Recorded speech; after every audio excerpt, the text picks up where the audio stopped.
No, la pregunta era una pregunta trampa, perquè era una decisió molt interessant i creava un precedent al fer una consulta a tota la militància sobre quin era el posicionament d'Unió davant de quelcom tan transcendent com les eleccions plebiscitàries.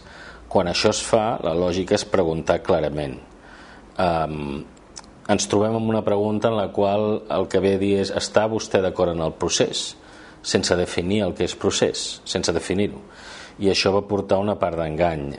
Per això alguna gent vam liderar el fet que aquesta pregunta no era vàlida. La lògica era preguntar obertament i transparentment si vostè està d'acord o no amb un estat independent, o fins i tot preguntar si s'estava d'acord amb el sí no, amb aquell estat però no estat independent. Però parlar del procés sense definir el que és procés porta a la mala interpretació posterior del resultat.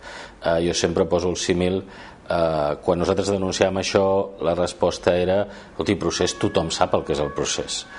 I jo sempre he dit: home, col·loquialment sí, però quan la pregunta és seriosa has de definir si procés és dret a decidir, si procés és estat o si procés no és estat. Sempre dic, si amb algú li van assignar un contracte de lloguer i a la part d'import diu barato, doncs no el voldrà signar, malgrat tothom sap que és algo barato.